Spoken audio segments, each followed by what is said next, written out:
Alright guys, J-Minerrr here, back with another video, giving you a quick update on the 24-hour time frame after we have gotten the 5-ton air handler installed. And yes, if you guys check that out, we are at a cool 75 degrees with 25% humidity. Awesome temps. And that is with every single rig running. Okay, guys, and the temps are really cool. Check out those temps. Those temps are really, really cool. And that's because the whole shelf is cool over here. So the RTX 3090s, they're running a lot cooler than they were. And then this Minebox 12 with the 3060 Ti's in it and the 1660s in it, that one's running a whole lot cooler. Those 3060 Ti's used to be up in the high 60s. And now they're in the low 50s and low 40s. So yeah, guys, it is working exactly as designed. Exactly. Now, there was a little bit of trial and error to this. So we did actually have a big problem the very first night. And like I said, it's trial and error. So as you guys can see on the thermostat over there, I'm sorry, as you guys can see, for a temp, I'm at 76 degrees over there on the rack, guys, right? So if we come over here to the thermostat, sorry for the focus. You can see we're at 68 degrees over here. And I have it set to 69. So at 68, it's actually cut off right now. So at 69, it has a little bit of a delay, but it'll turn itself back on at 69. However, 69 is 76 degrees over here, just because of where the thermostat is located. Okay, so I had to kind of, it was a little bit of trial and error between the temperature over here and the temperature that the thermostat was reading at. Okay, the very first night I had the temperature set to 62 degrees. And it couldn't get that cool in here because the miners are just running constantly. So it could never get to a point where it would shut itself off. So it actually froze up the first night because the cold air was just running through it too much. It was too cold in here and it never got a chance to shut itself off. So, and I'm not sure, I guess what the AC installer said, it was just the cold air was going through the return line, the return air lines, and it was freezing the refrigerant line. So with the slight delay when it turns off at 70, it delays for about, I'd say, 90 seconds in between turning itself on and back off. And that's enough time for that hot air to circulate through with the fan consistently on to keep it from icing up in there. So it'll turn itself off periodically once it gets, the temperature gets low over here. Or I'm sorry, once the temperature gets low on the thermostat, it'll turn itself off periodically. And in that little bit of time is enough time for it to run that hot air through there to keep it from icing up overnight. Now, if I have it set too low, it's gonna never, ever turn itself off. And that cold air is gonna keep trying to drop that temperature down in here to 60 degrees. And I don't know why I was trying to do that. But it'll never turn itself off, and that was a problem. So the unit actually froze up, and when I came in here in the morning, it was like 115 degrees because the unit itself had just kind of froze up. So that was a big problem. I was really worried about that, but we came over right away. The installer came over right away. All I had to do was cut it off for about 20 minutes, let that warm air cycle through there, turn it right back on, and it fired right back up doing its job. So as you guys see, as I said, it was trial and error. So what we are going to do is, I've noticed that the return air we thought was powerful enough to reach across the room. So we're gonna extend that all the way over to where the hot air is blowing directly right here over the cards. Okay, the cold air will shoot over the cards, it'll get warmed up, and then we're gonna bring this return air all the way over in between here, so that after the cold air comes from over here, goes over the cards, it'll get warmed up before it comes up and gets sucked in by the return air. It goes through the system again and comes back out and completes its cycle. So yeah, guys, just wanted to give you a quick update. The system is running exactly as designed. It does stay cool in here. The only reason why it went up to 81 is because we caught it in between that delay time. Okay, so that 90-second delay I was talking about, that temp will rise from 76 to about 81 or 82. Just enough time in between. That's just how much it rises in that 90 seconds, about 7 or 8 degrees. I've actually been watching this, trying to dial this in. So it's about 7 or 8 degrees it'll rise pretty quick before the delay on the machine turns back on and then starts to cool it back down again.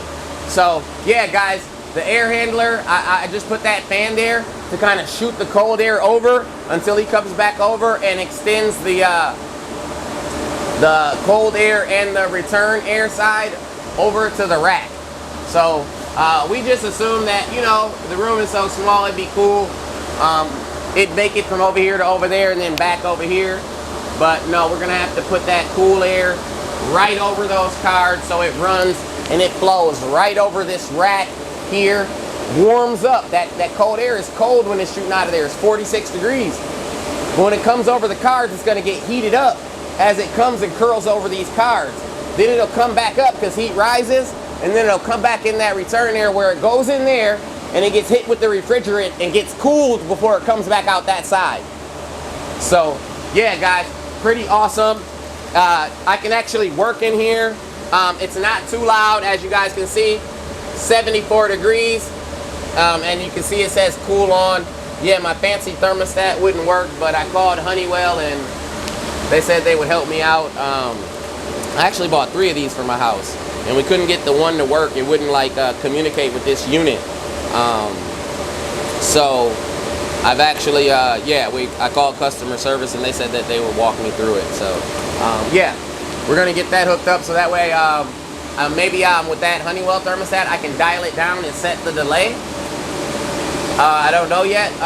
That's what he told me to talk to the electrician about, maybe setting that delay. But that delay is exactly what we need.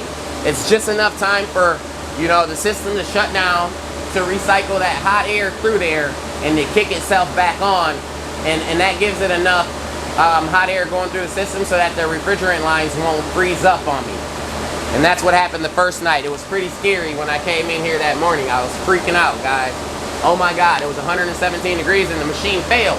Like I was freaking out, guys. Like, oh my God, I was so worried about my cards. Oh, seriously.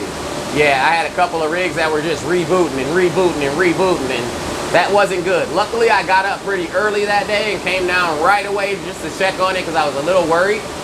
What I did order is a Wi-Fi humidity and temperature sensor. I rush delivered that, so that will notify me via an app on my phone anytime the temperature drops below a certain degrees and the humidity drops below a certain degrees.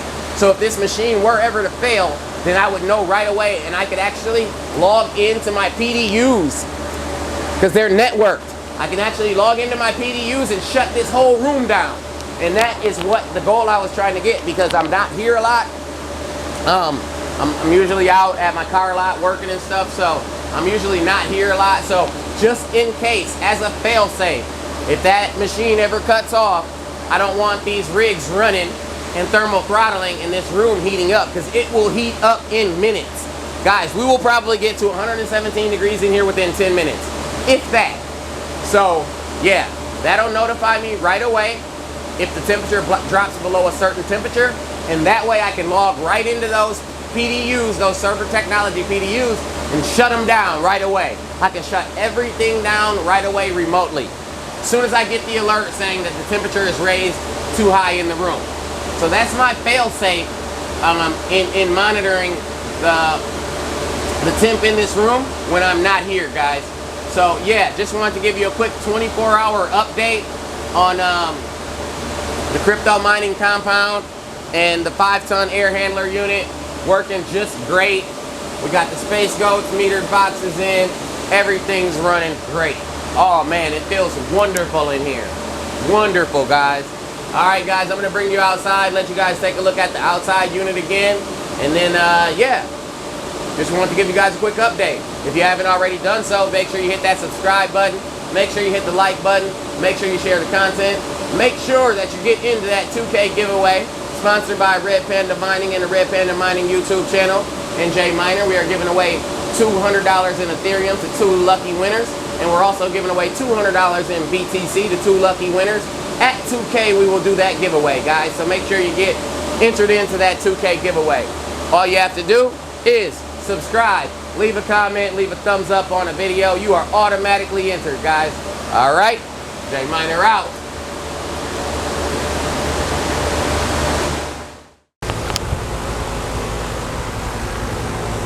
All right, guys, as you can see, that thing is spinning, running good. There's the 5-ton right outside, got the pad looking real nice.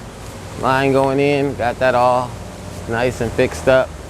Compared to that little small baby over there. I am still tripped out about how small that one is compared to how big this one is. Like, just look at the height difference in that thing. And that is for this entire house. That is for this entire house. That little guy right there is for this entire house. And that big guy right there is for that one room with those windows. That one room right there. So yeah, guys, as you guys can see, it's working as designed, perfectly fine. This is the view from outside. Got our condensation line coming out. Yep. Yeah, it's evaporating the water out of there and everything. It is working exactly as designed, guys. So, yep. Just wanted to give you guys a quick update. There it is from the outside. J-Minerrr out.